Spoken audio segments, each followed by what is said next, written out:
नहीं है। तो किस आधार पर आपने जन घोषणा पत्र में पैसा लौटाने की बात या वादा किया था? जी। और किस आधार पर आदरणीय मुख्यमंत्री जी ने पैसा वापस करने का दावा किया है? क्या यह मात्र एक पब्लिसिटी स्टंट तो नहीं है जो छत्तीसगढ़ की जनता के साथ छलावा या उन्हें दिग्भ्रमित किया जा रहा है? सम्माननीय अध्यक्ष महोदय, न ही छलावा है न ही कुछ है, बल्कि पूरे भारतवर्ष में ऐसा नहीं हुआ है।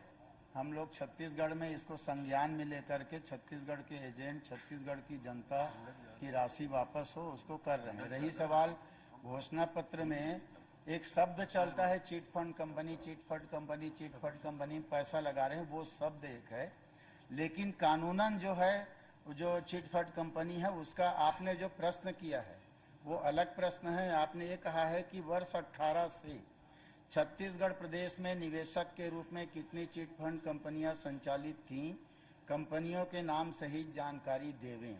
आपका प्रश्न था, उसके उत्तर में मैंने कहा है कि वित्त विभाग की जानकारी अनुसार प्रदेश में चिट फंड अधिनियम 1982 प्रभावशील है। इस अधिनियम के प्रावधानों के अंतर्गत प्रदेश में कोई भी चिट फंड कंपनी अधिकृत रूप से पंजीकृत अथवा संचालित नहीं है। ये आपके प्रश्न का उत्तर है, पर अभी आप जो पूछ रहे हैं वो अलग चीज है, वो अलग, इससे उद्भूत भी नहीं होता है। अंतिम प्रश्न अध्यक्ष महोदय, सहारा इंडिया के खिलाफ आईपीसी की धारा 420 अर्थात धोखाधड़ी, 467/71 कूट रचित दस्तावेज, 120B आपराधिक षड्यंत्र के तहत राज्य पुलिस द्वारा अपराध क्यों नहीं दर्ज किया जा रहा है? क्योंकि SEBI stock exchange board of India ने सहारा के से उन्होंने 20,000 करोड़ रुपया उधार दिया था और इसके लिए उनको सुप्रीम कोर्ट में सजा भी सुनाई गई और काफ़ी समय वो जेल में भी रहे। तो हमारी पुलिस इस बारे में क्यों इतनी निष्क्रिय है? क्या सहारा कंपनी को सहारा देके सरकार छत्तीसगढ़ के लोगों को बेसहारा करना चाहती है? और अंतिम प्रश्न ये मैं पूछना चाहती हूँ माननीय गृह मंत्री जी से कि मुख्यमंत्री जी और गृह मंत्री जी और सहारा और अन्य चिट फंड कंपनियों का ये रिश्ता क्या कहलाता है? कृपया सदन को बताएं। सम्माननीय अध्यक्ष जी, ये रिश्ता क्या कहलाता है वो तो 18 से पहले वाले बताएंगे, लेकिन मेरे पास जितनी बातें हैं, जैसे सहारा इंडिया की बात आपने पूछी है, मैंने अपने उत्तर में स्पष्ट तौर पर कहा है सहारा इंडिया कंपनी के वित्तीय व्यवसाय प्रबंधन पर राज्य शासन का कोई नियंत्रण नहीं है, जिस कारण निवेशकों के द्वारा जमा राशि और भुगतान की जानकारी दिया जाना संभव नहीं है। जो मामले कोई रिपोर्ट कर रहा है उस पर हम एफआईआर कर रहे हैं। आप भी जानती हैं, सभी जानते हैं कि अलग अलग जो कंपनियां हैं अलग अलग व्यवसाय करती हैं अलग अलग प्रकार से। आप ही ने कहा सेबी, तो सेबी उस पर कार्यवाही करेगी, उसके अंदर वो पंजीकृत है। हमारे छत्तीसगढ़ शासन के अंतर्गत वो पंजीकृत नहीं है। और रिश्ता हमारे जानकारी में जो आ रहा है हम लोग कार्यवाही कर रहे हैं, किसी भी गलत चीज को प्रश्रय नहीं दे रहे हैं। न ही माननीय मुख्यमंत्री जी, न ही गृह मंत्री जी, न ही छत्तीसगढ़ की सरकार किसी गलत काम करने वाले को प्रश्रय दे रही है।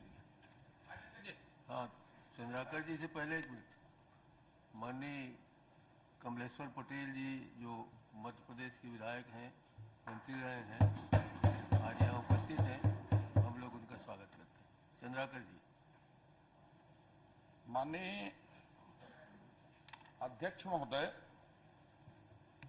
माननीय गृह मंत्री जी ने जो उत्तर दिया, घोषणा पत्र एक दस्तावेज रहता है।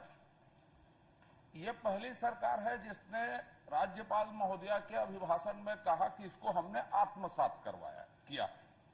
जब वो राज्यपाल महोदय के भाषण में आ गया, मतलब वो शासकीय दस्तावेज हो गया। प्रश्न उद्भूत होता है या नहीं होता है, यह अलग विषय है। माननीय गृह मंत्री जी ने जो कहा और माननीय मुख्यमंत्री जी के जो बड़े बड़े बोर्ड लगे हैं प्रदेश में कि देश का पहला राज्य जो चिट फंड कंपनी के पैसे लौटा रहा, आंकड़े उन्होंने एक भी नहीं बताए।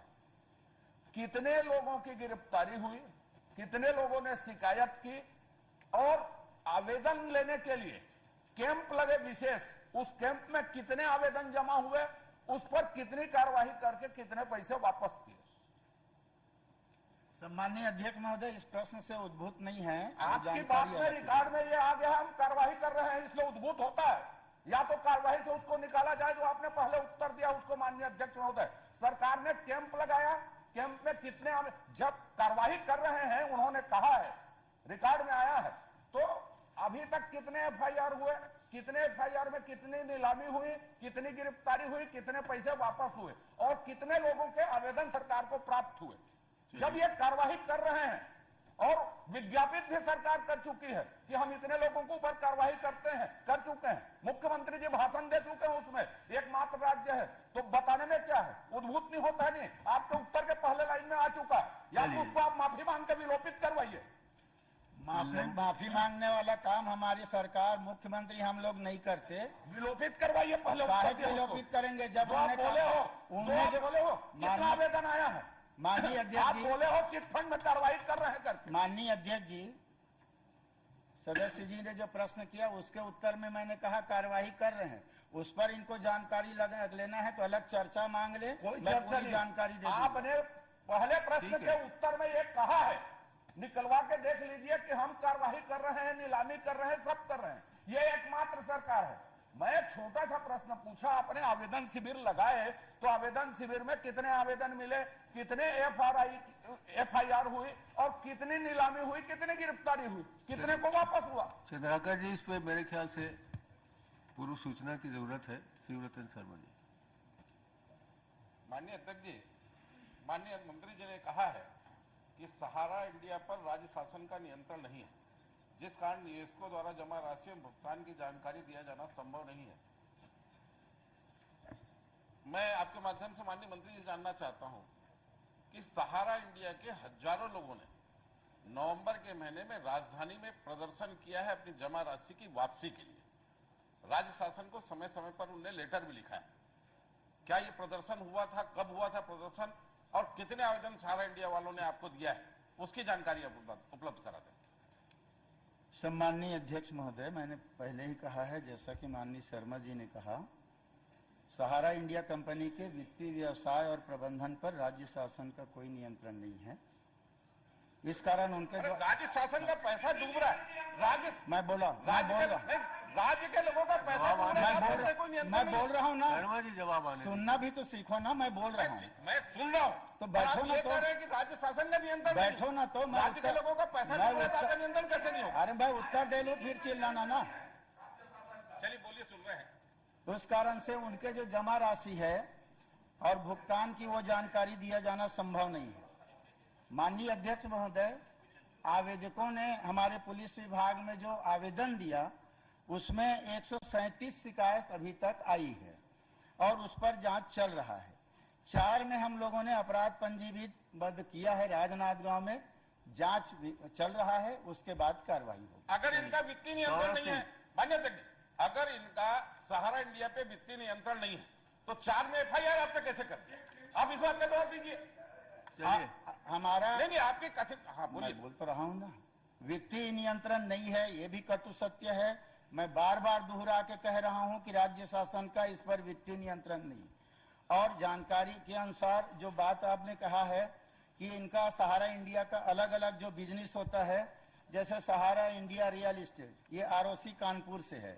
सहारा हाउसिंग इन्वेस्टमेंट, ये आरओसी मुंबई से है। सहारा क्रेडिट कोऑपरेटिव सोसाइटी, ये multi state corporate FPO society central registrar नई दिल्ली से, हमारे यहाँ से एक भी नहीं है। रही सवाल आपने जो कहा किस आधार पर आपने एफआईआर किया, तो जो एफआईआर करने के लिए जो आवेदन देता है उसमें जो उनका वाक्य होता है अपराध की श्रेणी या कौन सी श्रेणी, उस आधार पर हम एफआईआर लेते हैं। फिर जांच प्रक्रिया में उसमें और जुड़ना नहीं जुड़ना, फिर अधिकार किसको है, सेबी को है तो सेबी को भेजेंगे, जो होगा आगे कार्रवाई होगी। अच्छा, बाकी जो आवेदन है उस पर कब तक कार्रवाई कर देंगे? चलिए ना छोड़। 127 आवेदन आए हैं, 4 पे एफआईआर हुए हैं। 137 4 पे अपने कार्रवाई है, 133 पेंडिंग है। इस पे कब तक कर देंगे कार्रवाई? जांच चल रहा है, जांच होगा। चलिए सौरभ सिंह। माननीय अध्यक्ष महोदय, माननीय मुख्यमंत्री जी ने ऐसी जो पॉन्जी कंपनी होती है, इनको पॉन्जी कंपनी के नाम से जाना जाता है, इन कंपनियों के ऊपर राजनांदगांव की कुछ कंपनियों के जमीनों को नीलाम कर कार्रवाई की है। सबको विदित है कि सहारा इंडिया की 500 एकड़ जमीन है रायपुर में। क्या उस जमीन का नीलामी करके प्रदेश की जनता को वो पैसा दिवाने का प्रक्रिया करेंगे?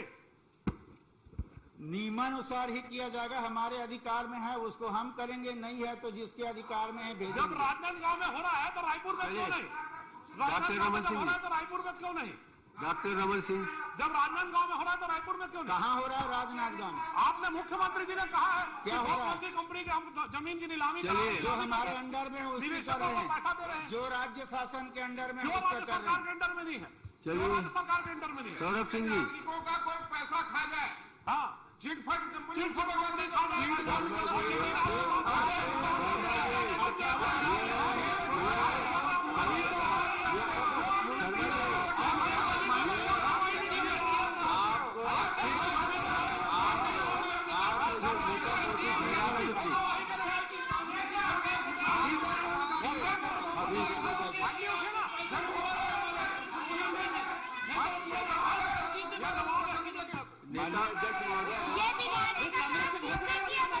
माननीय अध्यक्ष महोदय, सब आप लोगों को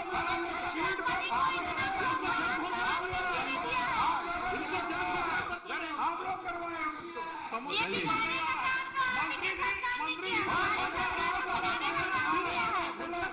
मंत्री जी चंद्राकर जी, नेता प्रतिपक्ष बोल रहे हैं। बैठिए आप लोग। माननीय अध्यक्ष महोदय, नेता प्रतिपक्ष बोल रहे हैं आप लोग। ये बात हो गई। करे कोई और भरे कोई। आपने जो लिखवा पोती की है उसको हम लोग उसको भरेंगे। आप बैठिए। आप लोगों ने किया है 8 सालों से पहले, और उसका हिसाब दो। साल वहाँ बैठे हुए हैं, बहुत जगह आपने फीते काटे हैं, बहुत जगह अभी आपको मांगना चाहिए। देखिए लखनऊ में हो गई है क्या सहारा इंडिया से? सदन से माफी मांग लो, मैंने गलत लिख दिया घोषणा पत्र में, चिट फंड का पैसा वापस करूंगा। चलिए चंद्राकर जी, माफी मांगो, वापस कर रही है चंद्राकर जी। जर्सी गाय का क्या होगा? जर्सी गाय का क्या होगा? हम माफी मांग लेते हैं। हमको तो जनता ने यहाँ बिठा दिया ना, हमने नहीं किया तो हम स्वीकार कर लिए। अब आप माफी मांग लो, चिट फंड के पैसे लिए गलती से हो गया। नेता प्रतिपक्ष को सुनिए ना। परेशान है, कंपनी के अंदर काम करने वाले कर्मचारी भी परेशान है, अधिकारी भी परेशान है, जिनका पैसा उसमें लगा है वो भी परेशान है, और लगातार सबसे संपर्क कर रहे हैं। जब मंत्री जी राजनांदगांव में जमीन की नीलामी करके पैसा वापस कर सकते हैं, तो रायपुर में 500 एकड़ जमीन है, उसकी नीलामी करके पैसा वापस क्यों नहीं कर सकते? तो मैं माननीय मंत्री जी से चाहूंगा कि जिस प्रकार से आपने राजनांदगांव में कार्रवाई की है, उसी प्रकार से आप यहाँ के 500 एकड़ जमीन को उनके नीलाम करिए, और नीलाम करने के बाद में जो लोग उसमें हैं उन सब का पैसा वापस करेंगे। तो माननीय मंत्री जी, आप नीलामी कराएंगे, और नीलामी करा के कब तक वापस कराएंगे?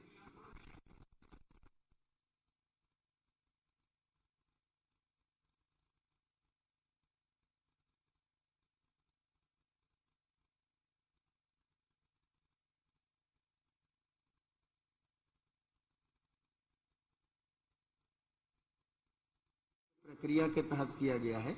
इसमें अभी एफआईआर हुआ है, जांच चल रही है, जांच के बाद कोर्ट में जाएगा, कलेक्ट्रेट में जाएगा, वो अनुमोदित होगा, उसके बाद ही मैंने पहले कहा कि नियमानुसार। माननीय अध्यक्ष महोदय, जिस प्रकार से मंत्री जी बता रहे हैं कि यहाँ जाएगा वहां जाएगा, हम लोगों ने देखा है ऐसे कई प्रकरण हैं कि एक दिन में 10 टेबल में चला जाता है फाइल, और 10 टेबल में जाने के बाद 10 लोगों का हस्ताक्षर हो जाता है।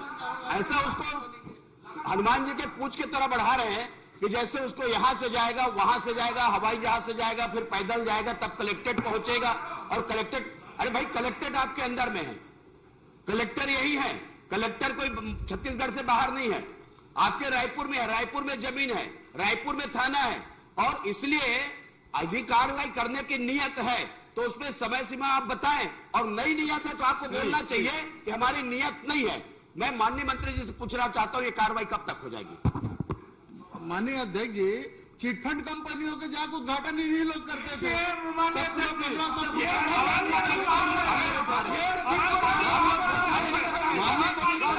मंत्री लोग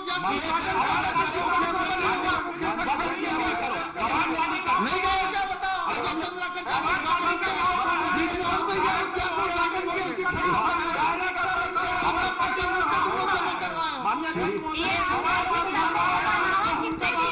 चलिए चलिए, डॉक्टर रमन सिंह जी का महत्वपूर्ण प्रश्न है। Doctor Raman Singh ji please, doctor Raman Singh please. नहीं, जवाब तो है नहीं, केवल मैंने ये कहा कि सारे कोर्ट यही हैं, आपके कलेक्टेड यही है, थाना यही है, सब कुछ है, ये समय सीमा तो बता दे कि कब तक कार्रवाई होगी। मैं बता देता हूँ, अति 2 शीघ्र साल भी सरकार के कार्यकाल नहीं बचा है अध्यक्ष महोदय। मैं बता देता हूँ डॉक्टर रमन सिंह जी, अति शीघ्र बता दिया।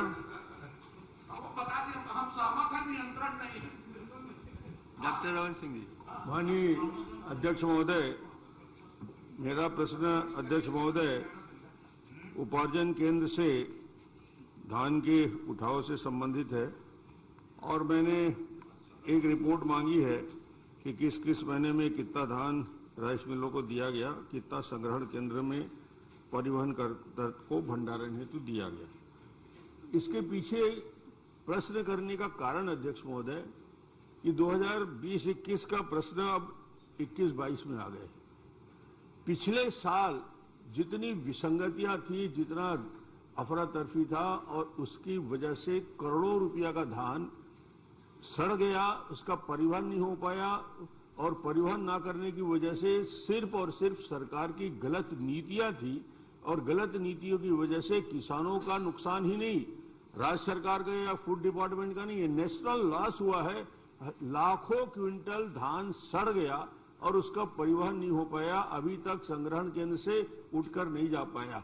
मूल विषय इसमें यही है कि पिछले साल की गलतियों को इस साल भी दोहराने का काम चल रहा है। मेरा छोटे छोटे 2-3 प्रश्न है अध्यक्ष महोदय। इसमें सबसे महत्वपूर्ण धान खरीदी नीति 2020-21 से संदर्भित ही प्रश्न है। धान खरीदी नीति 2020-21 के कंडिका 2.7 और 2.8 का उल्लेख करते हुए क्या उपार्जन की नीति और परिवहन की नीति थी, बस इस पे बता दें। माननीय मंत्री जी।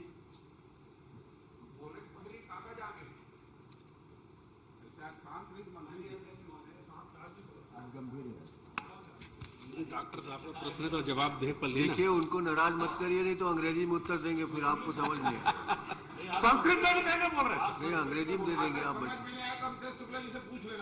माननीय अध्यक्ष महोदय, माननीय डॉक्टर रमन सिंह साहब ने पूछा है कि छत्तीसगढ़ प्रदेश में कुल कितने धान उपार्जन केंद्र के बारे में पूछा है, और खरीफ सीजन 2021-20 में खरीदे गए धान का माहवार उठाव के बारे में पूछा गया है।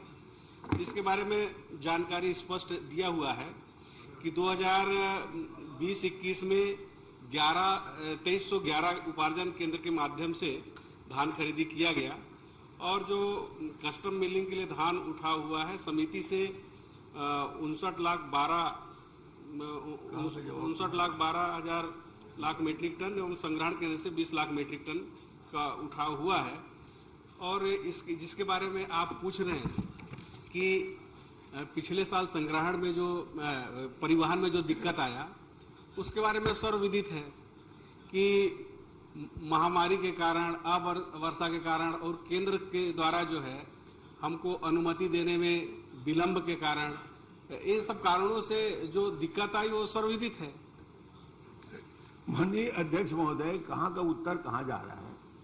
बड़ा स्पेसिफिक प्रश्न है, कोई बहुत कठिन प्रश्न नहीं है, और बड़े ज्ञानी मंत्री हैं, सक्षम हैं और उनको सारी जानकारी होती है। सिंपल सवाल है, 2020-21 की धान खरीदी नीति की कंडिका 2.7 और 2.8 में किस किस बातों का उल्लेख है परिवहन की दृष्टि से, उपार्जन केंद्र के लिए और बफर स्टॉक के संबंध में, उसकी जानकारी मैं चाह रहा हूं। बहुत छोटा सा विषय, इसी परिवहन नीति की विषय है, 2020-21 का है, छोटा सा प्रश्न। इसके बाद इसमें से प्रश्न उठते हैं।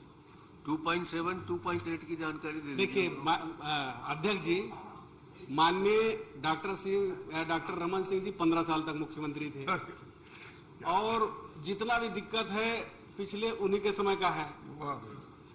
आपने पिछले 15 सालों में किसानों के लिए कुछ नहीं किया। जीरो कितने साल हुआ था बता दीजिएगा। 15 साल में सुन तो लीजिए, जब हम किए तो आज किसान खुश हैं। अरे ये आज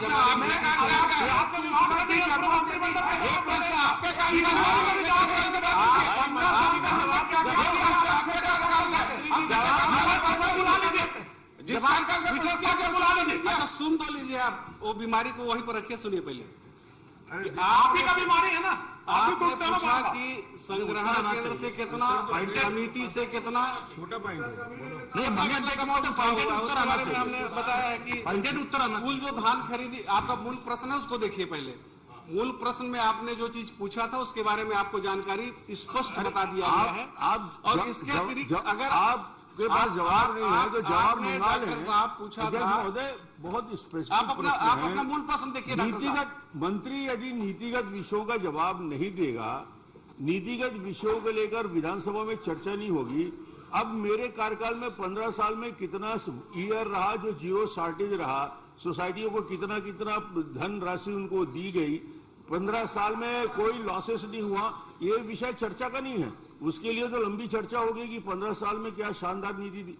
आज एक छोटा प्रश्न से शुरुआत कर रहा हूं, इसके बाद 3-4 छोटे छोटे प्रश्न हैं, इसका जवाब हल्के से दे दे, और नहीं तो बोल दें कि बाद में मैं दूंगा जवाब कि भाई कंडिका क्रमांक 2.7 और 2.8 में उपार्जन की नीति क्या थी और परिवहन का लिमिट क्या था और उसका पालन हुआ कि नहीं। बस छोटा सा, इसी से सारे प्रश्न उद्भूत हो रहे हैं। देखिए अध्यक्ष जी, माननीय सदस्य बहुत विद्वान है, 15 साल तक मुख्यमंत्री रहे, फिर बोल रहा हूँ, इसलिए इन्होंने जो प्रश्न किया उसका उत्तर दे दिया गया है, और बाकी जो बोल रहे हैं वो उद्भूत नहीं होता है। अगर आप उसका अलग से लिख करके पूछेंगे तो उसका भी जवाब दिया जाएगा। ऐसा है माननीय मंत्री जी, 15 साल से मुख्यमंत्री रहे हैं जी। यदि उनको कोई चिंता है तो मेरा आपसे ये आग्रह है कि आप उनके कक्ष में पहुंच जाएं, उनको इलाज की चर्चा कर लें और समझा दें, बात खत्म हो जाएगी। माननीय अध्यक्ष महोदय, मदद कर देता हूं। माननीय अध्यक्ष महोदय, डॉक्टर जी को मदद कर देता हूं। आपने जो बात कहा उससे बिल्कुल मैं सहमत हूं। मैं आगे बढ़ता हूं। अगर जनता से इनकी चिंता और सरोकार रहती तो जो दिक्कत आया इतने दिनों में, एक बार पत्र लिखे होते, एक बार हमको मदद किए होते। केंद्र सरकार जब हमसे चावल का कोटा नहीं बढ़ा रहा था, हमको बारदाना नहीं बढ़ा रहा था,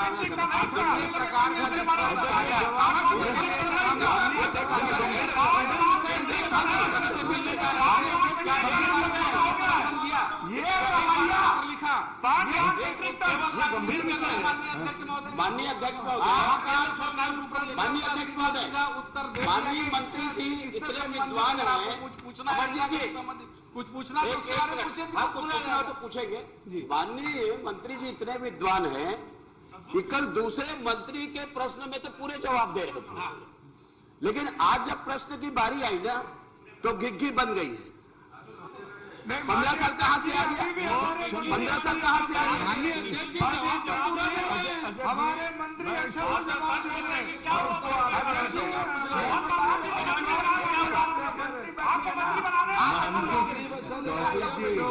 घिघी तो आपसे बन गई है। अध्यक्ष जी मैं बता देता हूं, इसको थोड़ा सा आगे बढ़ा देता हूं कि 2.7, 2.8 में उल्लेख ये है कि उपार्जन केंद्र यानी हमारी सोसाइटी जहां खरीदी होती है, धान के परिवहन के लिए बफर लिमिट से ज्यादा होने पर उठाव की अनिवार्यता है। ये कानून बना कि वहां पे यदि स्टॉक ज्यादा हो गया, बफर स्टॉक हो गया, तो उसको वहां से उठाने की अनिवार्यता है, उसका पालन नहीं किया गया। पहला विषय यदि उसके बाद धान उपार्जन केंद्र में धान बच जाता है 31 मार्च तक 100% उठाव की जवाबदारी ये 2.7 2.8 है। आज मार्च नहीं, अप्रैल नहीं, दिसंबर में आ गए, 15 तारीख हो गए, पिछले साल का धान अभी तक उठा नहीं है। ये मैं चिन्हांकित करना चाहता हूं। दूसरे सड़ रहा है, कई हजार करोड़ का नुकसान सरकार को हो गया और उसके बाद भी इनको रहम नहीं है। मैं दूसरा छोटा प्रश्न पूछता हूं, संग्रहण केंद्र में कितना धान आया और संग्रहण केंद्र की क्षमता कितनी है पिछले वर्ष? बस छोटे छोटे प्रश्न है मेरे, 3-4 बहुत छोटे से। संग्रहण केंद्र के स्टेट में क्षमता कितनी है और कितने धान का आवक हुआ? प्रदेश का। आप मंत्री हो तो प्रदेश का दोगे ना।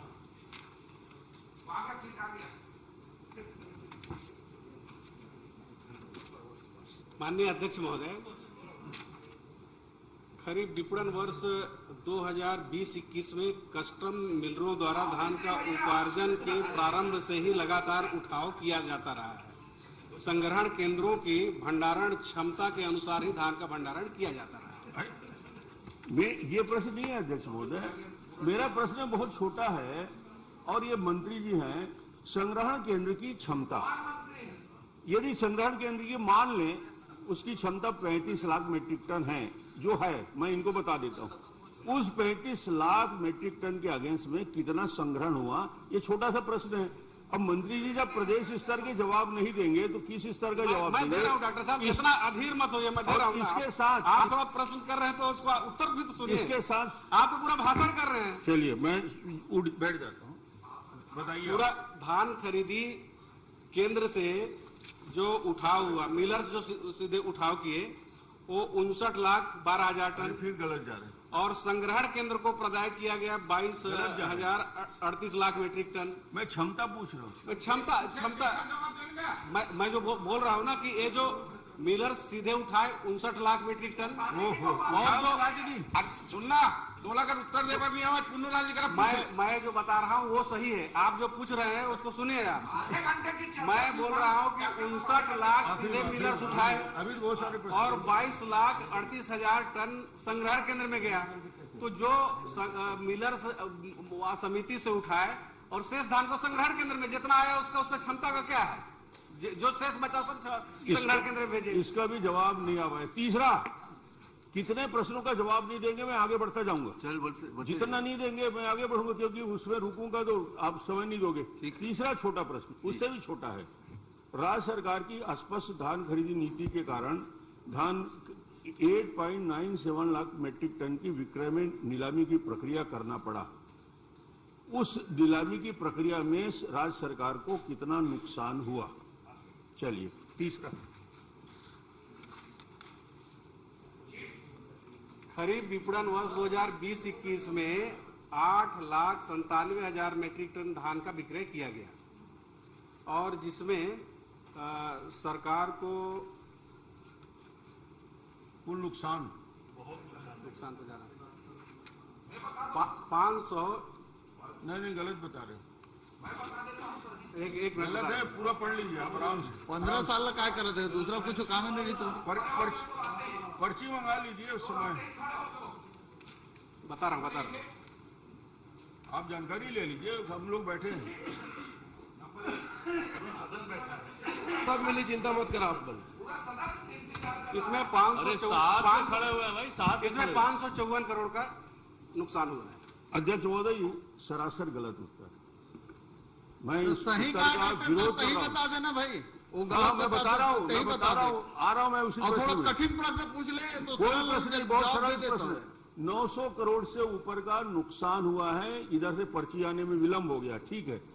मैं दूसरा विषय इस पे आना चाहता हूं अध्यक्ष महोदय कि इनकी नीतियों का असर ये हुआ कि पिछले साल का लाखों मीट्रिक टन चावल जो जमा होना था वो जमा नहीं हो पाया। उसकी मात्रा बता दें कि कितना मात्रा में चावल जो इनको गवर्नमेंट ऑफ इंडिया में जमा करना था जमा नहीं कर पाए।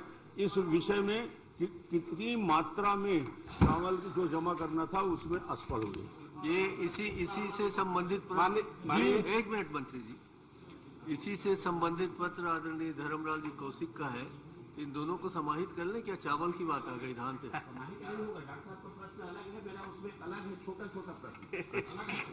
तो आप समाहित कैसे हो? चलिए चावल के मतलब इससे भी छोटा छोटा प्रश्न है, मैं लंबा प्रश्न नहीं करूंगा। डॉक्टर साहब आप बैठेंगे तब तो बताऊंगा। आपने चावल जमा करने की जानकारी चाहिए है, तो भारतीय खाद्य निगम में 24 लाख मीट्रिक टन जमा करना था, जिसको 22,38,000 टन चावल जमा हो गया है। 1,62,000 टन चावल जमा होना शेष बाकी है।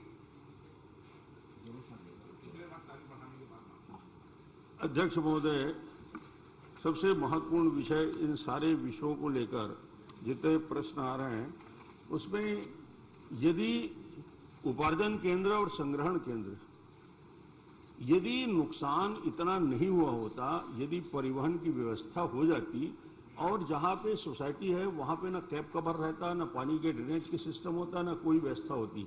सरकार को आज भी सावधानी से इस बात को तय करना चाहिए कि जितना भी 31 मार्च तक परिवहन होना है, जो कानून के अनुसार हो जाना चाहिए, नहीं हुआ। इन सारे विषयों के लिए अंत में एक उपाय कर दीजिए अध्यक्ष महोदय, मैं आपसे आग्रह कर रहा हूं, मंत्री जी जवाब नहीं दे पा रहे। इन सारे विषयों में हजारों करोड़ का नुकसान हो रहा है, नेशनल लॉस हो रहा है। क्या इन सारे बिंदुओं में जिसका प्रश्न के जवाब नहीं आ पाए, विधानसभा की समिति से जांच करा देंगे क्या? बस। माननीय अध्यक्ष महोदय, माननीय पूर्व मुख्यमंत्री जी, दिखाने के दांत कुछ और, खाने के दांत कुछ और है। ये मैं बोल रहा हूँ, ये मैं बोल रहा हूँ। घोटाला आप करो, आप करो, इस प्रकार का नहीं, इस प्रकार का ठीक नहीं जवाब। 1,000 घोटाला आप करो, 40 घोटाला आप लोग। केंद्र सरकार जब हमारे साथ सौतेला सदन की कमेटी बनवा दीजिए, जांच करवा। केंद्र सरकार कभी भी हम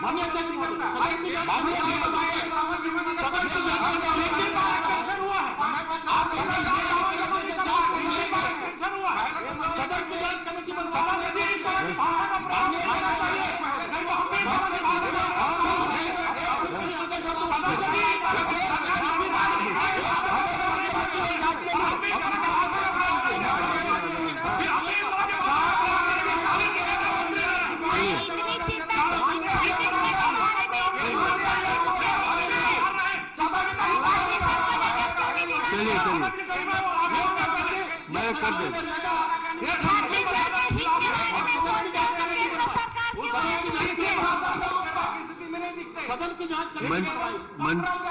माननीय मंत्री जी, आपने जो माननीय रमन सिंह जी के लिए बात कही है उसको मैं विलोपित करता हूं।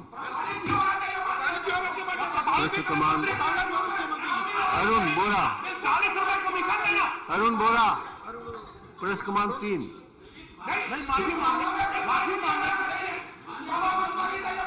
माफी मांगे, प्रयोग करेंगे, हम भी भाषा का प्रयोग करेंगे, हम भी भाषा का प्रयोग चालू कर दें। मैंने तो हसन कितना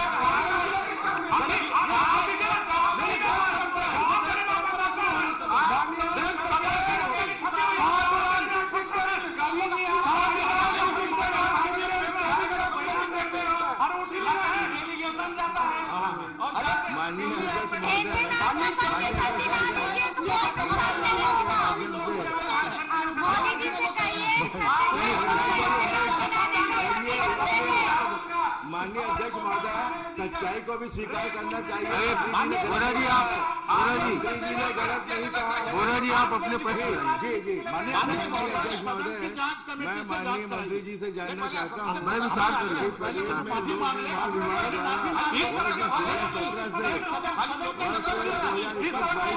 मैंने उसे विलोपित कर दिया, सड़कों की मरम्मत और संधारण, मैंने उसको विलोपित कर दिया है, किलोमीटर सड़क का संधारण मैंने उसे विलोपित कर दिया है, आपके कहे बगैर विलोपित कर दिया। माननीय अध्यक्ष महोदय, माननीय सदस्य ने जो प्रश्न किया, माननीय मंत्री जी, उनके जवाब माननीय अध्यक्ष महोदय, मैंने बता दिया है एक प्रश्न का जवाब कि इसके लिए एक भी प्रश्न का मरम्मत, संधारण और पेच ऊपर से जो बात कर रहे हैं, इसका मतलब ये हुआ 424 किसी को गाली दे दे 4,241 करोड़ 30 लाख आप हम आसानी से आग्रह करना चाहते हैं, मंत्री जी को प्रताड़ित करें। ठीक 582 करोड़ 84 लाख अपने आपको सीनियर उसमें खर्च किया माननीय गया। मंत्री जी को नहीं, माननीय मंत्री खाली विलोपित करना पड़ेगा कुछ ही। मंत्री जी को अपनी भाषा की आपने अगर एक पत्र लिखा होगा, मैं माफी मांगने के लिए अध्यक्ष, अरे आप भारत सरकार के कुछ चिट्ठी लिखे होंगे, एक तो बयान दिए होंगे,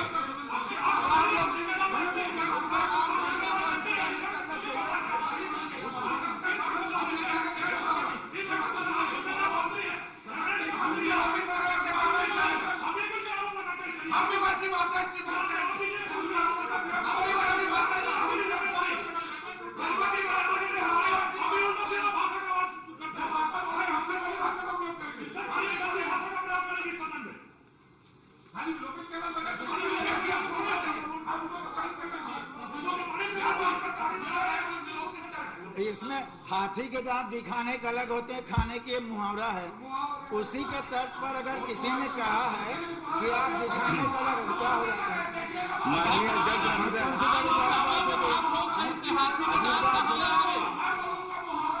चंद्राकर जी,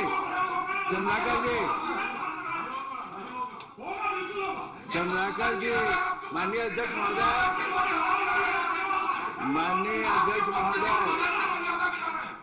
माननीय अध्यक्ष महोदय, चंद्राकर जी,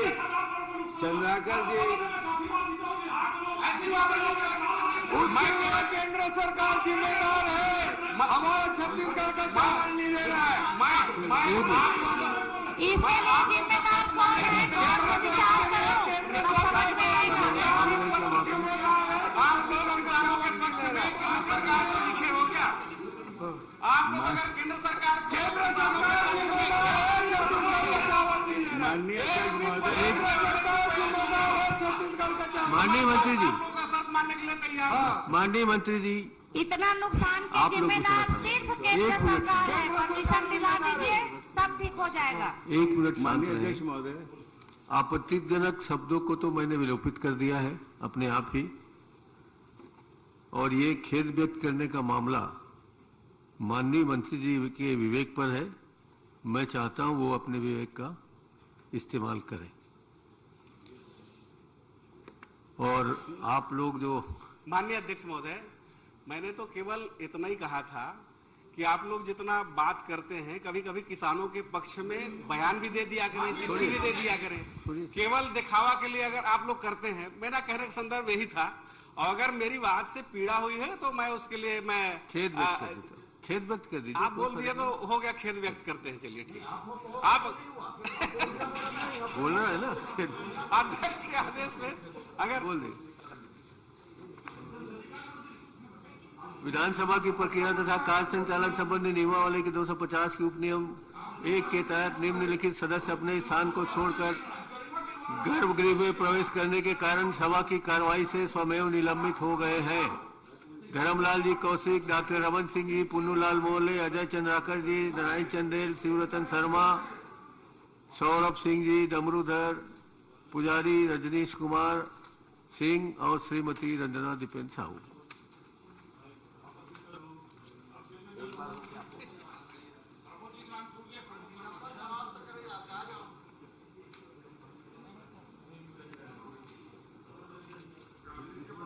माननीय हाँ माननीय अध्यक्ष जी, एक थोड़ा व्यवस्था का प्रश्न ये है कि इन लोगों को मना करिए। गांधी जी के पास रोज जाते हैं, गांधी जी परेशान हो गए हैं। ठीक है, अब फिर वहीं जा रहे हैं, आप प्रतिबंध लगाइए उनको। चलिए बोरा जी, आप माननीय बोरा जी आप ये बता दो। नहीं, मैं हिम्मत नहीं हार रहा हूँ। नहीं, मैं ये पूछ रहा हूँ। हाँ जी, मैं पूछ रहा हूँ। मंत्री जी, गांधी जी केवल आपके थोड़े, गांधी जी तो सबके। आपके घर से माननीय गृह मंत्री जी की घर की दूरी कितनी है?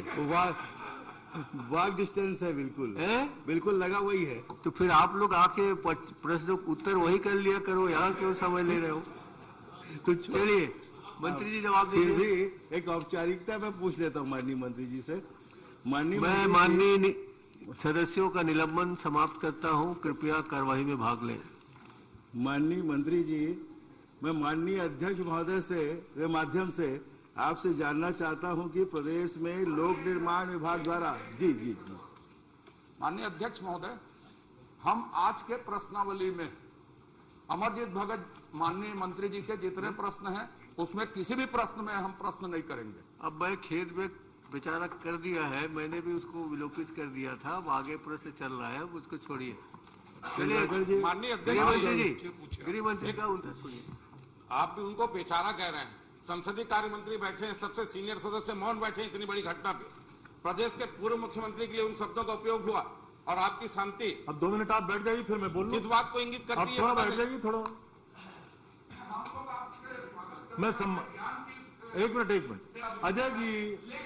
अजय जी माननीय अजय जी, आज के किसी भी प्रश्न में हम भाग नहीं लेंगे। अजय जी, माननीय अध्यक्ष जी, डॉक्टर रमन सिंह जी इस प्रदेश के 3 बार मुख्यमंत्री रहे हैं। व्यक्तिगत जीवन में हम सब लोग उनका बहुत सम्मान करते हैं, आपसे भी ज्यादा। लेकिन डॉक्टर साहब प्रश्न कर रहे थे तो माननीय अजय जी, आप ये उम्मीद क्यों करते हैं कि उत्तर आपके अनुसार आएगा? आदरणीय अमरजीत भगत जी से डॉक्टर साहब ने पूछा कि घाटा कितना हुआ, और वो आंकड़ों का खेल है। उनने जो बताया वो उनकी जानकारी जिधर से आया उधर उसके अनुसार बताया। डॉक्टर साहब को जो जानकारी थी डॉक्टर साहब ने बताया। बात को घुमाइए मत, आप बात को घुमाइए मत। अब आप सुन तो लीजिए। नहीं, आप बात को घुमा रहे। विषय क्या था, उस विषय पे बोलिए ना। आंकड़ों की बात नहीं भाई, संसदीय आंकड़ा आपत्ति उस शब्द पे। मैंने पहले लाइन में कहा डॉक्टर साहब का आपसे ज्यादा हम सम्मान करते हैं। आपको हम उनके किसी भी प्रश्न में भाग नहीं लेंगे। माननीय चंद्राकर जी, ये तो कि आपकी उपस्थिति में माननीय चंद्राकर जी, मर्यादाएं तार हुई। माननीय चंद्राकर जी, जी, 1 मिनट, इन्होंने कोई नया शब्द का उपयोग किया है, मैं जानना चाहता हूं। उनने मिस्री भैया कहा है, इसका क्या अर्थ होता है? नहीं वो असंसदीय नहीं है। आपने मिस्री भैया कहा है। नहीं है, असंसदीय नहीं, असंसदीय नहीं। तुरंत माफी मांग लूंगा। नहीं, मिस्री तो गला को साफ करता है। नहीं, किसको कहा आपने? जिसमें मिस्री तो गला को साफ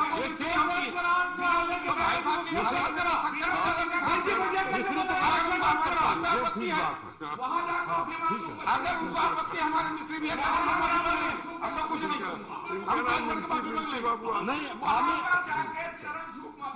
चलिए, नहीं माननीय अजय चंद्राकर माननीय मंत्री जी, आज जो है कामरेड साहू जी, आपको जवाब देना है। माननीय मंत्री जी, अध्यक्ष महोदय प्रश्न नहीं कर पाए अभी तक। दे चुके हैं, प्रश्न करिए जल्दी से। 11:45 हो चुके हैं, प्रश्न करिए। मैं माननीय अध्यक्ष महोदय, मैं माननीय मंत्री जी जानना चाहता हूं कि 2016 से 2022 तक प्रदेश में कितनी सड़कों का संधारण और मरम्मत कितने किलोमीटर किया गया? ये तो घर जाके पूछने का प्रश्न। इस अवधि में दुर्ग विधानसभा की कितनी सड़कों को प्रश्न तो घर जाके पूछने का प्रश्न है, आप विधानसभा का उपयोग गलत कर रहे हैं। सम्मानीय अध्यक्ष महोदय, उनके प्रश्न का उत्तर मैं दे चुका हूं सम्मानीय सदस्य का।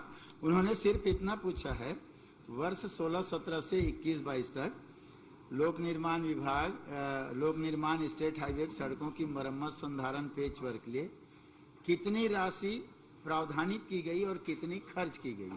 तो मैंने बता दिया 4,241 करोड़ 30 लाख राशि प्रावधानित की गई और 2,542 करोड़ 84 लाख की राशि खर्च की गई।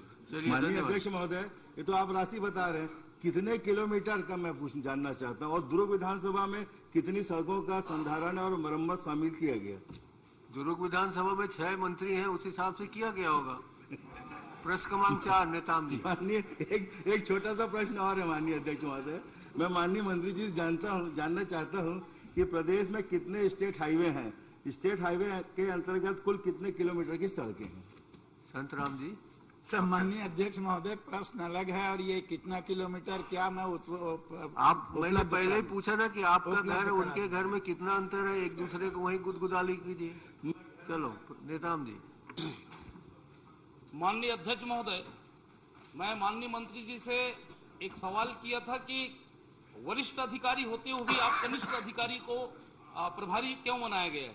अच्छा, या इस संबंध में कोई सामान्य प्रशासन से कोई निर्देश मिला था क्या? तो उन्होंने बोला कि कोई सामान्य प्रशासन से निर्देश नहीं मिला।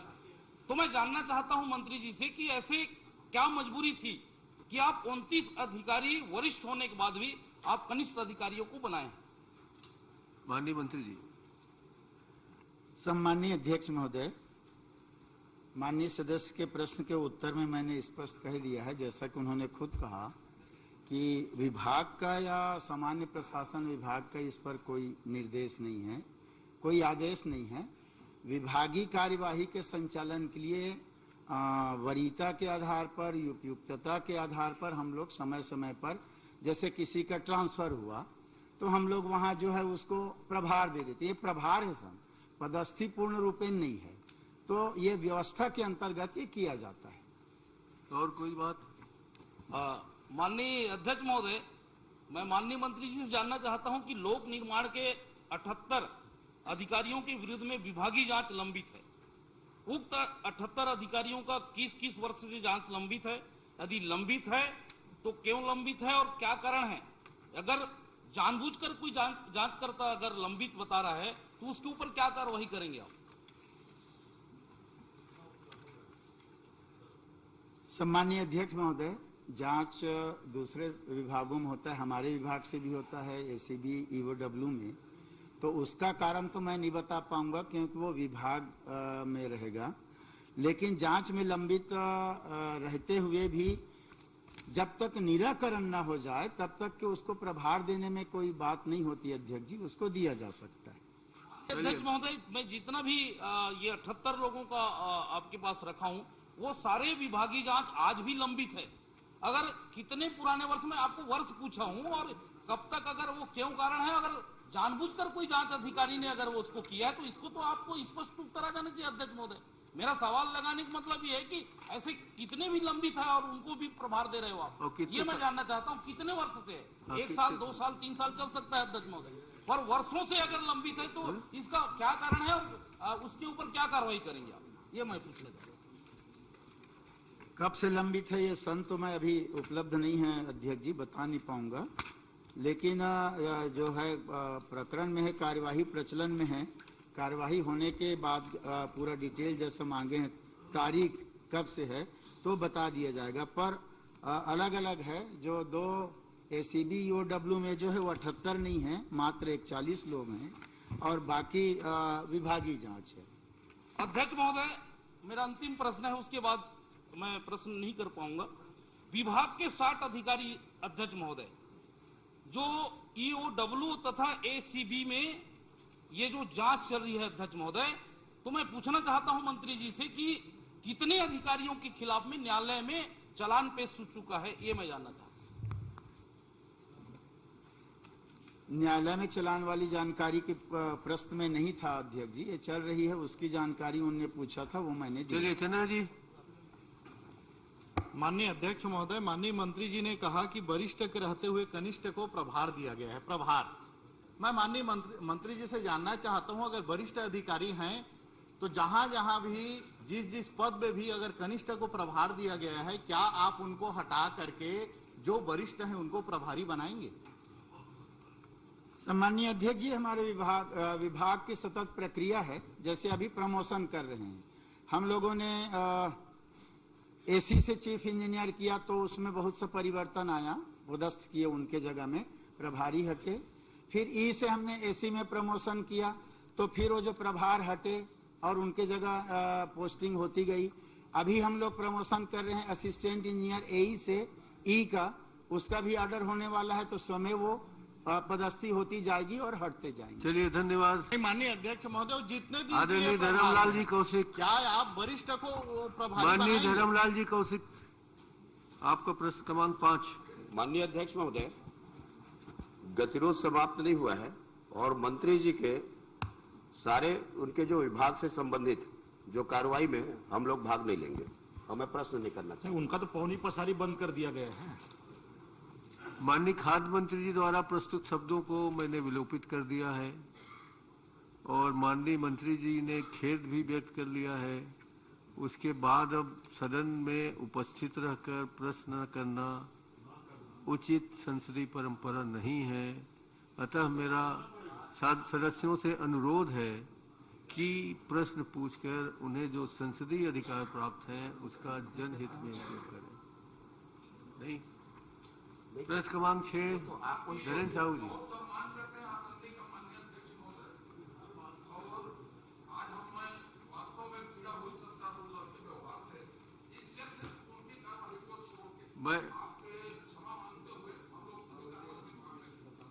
प्रश्न क्रमांक 6। माननीय अध्यक्ष महोदय, मैंने चंपारण स्थित ट्रस्टों की चल अचल संपत्तियों की जानकारी मांगी थी, तो माननीय मंत्री जी ने अचल संपत्ति की जानकारी तो दिया है, लेकिन चल संपत्ति की जानकारी। माननीय साहू जी, चल संपत्ति तो चलते रहता है ना, अचल की दे सकते हो। पंजीकृत ट्रस्ट का तो रिकॉर्डेड रहता है माननीय अध्यक्ष महोदय। चलिए, साथ ही मैंने यह भी पूछा है कि जो अपंजीकृत ट्रस्ट है, श्री महाप्रभु जी महाराज सर्वकार विजयवन लाल जी महाराज,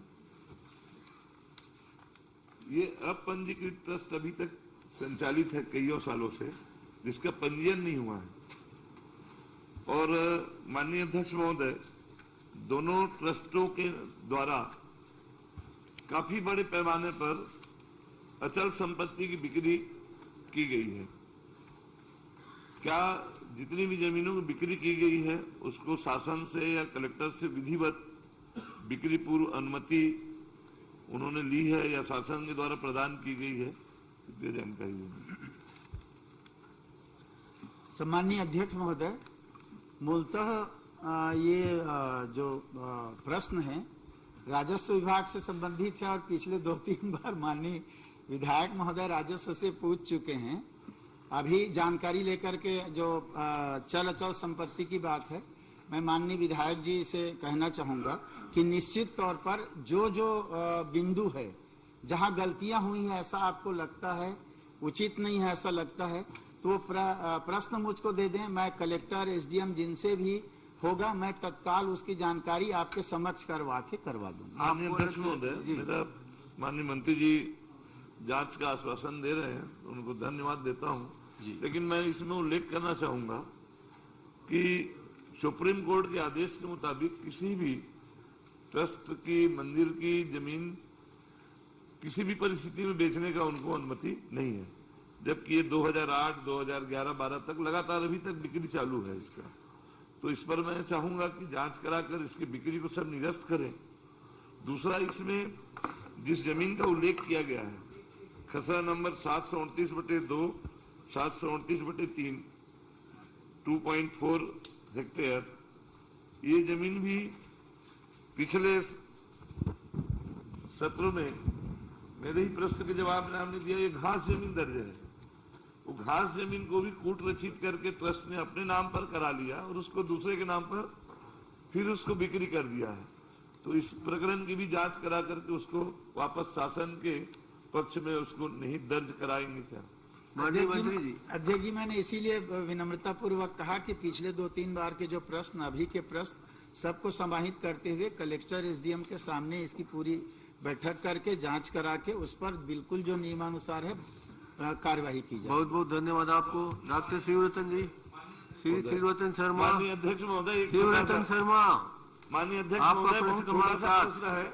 माननीय अध्यक्ष महोदय, जो अपंजीकृत ट्रस्ट है, अभी तक पंजीयन नहीं किया, उसके पर भी उसको रोक लगाएं, उसको भी कर दीजिएगा। अध्यक्ष जी, पंजीयन वो एसडीएम करते हैं, कलेक्टर हमारे विभाग से संबंधित, इसीलिए तो 20-25 साल से पंजीयन ही नहीं कराया ना उसने। मैं इसीलिए उत्तर आपको दे रहा हूँ ना, वो एसडीएम और कलेक्टर इसके अधिकारी हैं अध्यक्ष जी, मेरा विभाग नहीं है। फिर भी आप विस्तृत जाँच के आदेश मैं बोल दिया हूँ अध्यक्ष जी। आप कह दीजिए विस्तृत जाँच करा दीजिए अध्यक्ष जी, मैं पहले ही बोल। शिवरतन शर्मा, रंजना दीपेंद्र साहू। प्रश्न क्रमांक 8। प्रश्न क्रमांक 9 आशीष कुमार छाबड़ा, अनुपस्थित। प्रश्न क्रमांक 10, प्रश्न क्रमांक 11, प्रश्न क्रमांक 12 भुवनेश्वर जी, आप पूछ रहे हैं ना? जी हाँ, कि आप इधर जा रहे हैं। जी, आदरणीय अध्यक्ष महोदय, मैंने मंत्री जी से पूछना चाहा था कि जिले में कितने धान संग्रहण केंद्र हैं और कितने में पक्का चबूतरा बना है। तो मंत्री जी का जवाब मेरे पास आ गया है, मैं उससे संतुष्ट हूं। मैं और मंत्री जी को धन्यवाद दूंगा कि नवीन धान खरीदी केंद्र बनाने से हमारे किसानों को जो पूर्व में जो समस्या होती थी उस समस्या से हम लोगों को निजात मिली है। मैं इसलिए मंत्री जी को धन्यवाद देता हूं। चलिए, बहुत बहुत धन्यवाद। अमितेश जी का प्रश्न है क्रमांक 13। जल्दी पूछिए, समय कम है।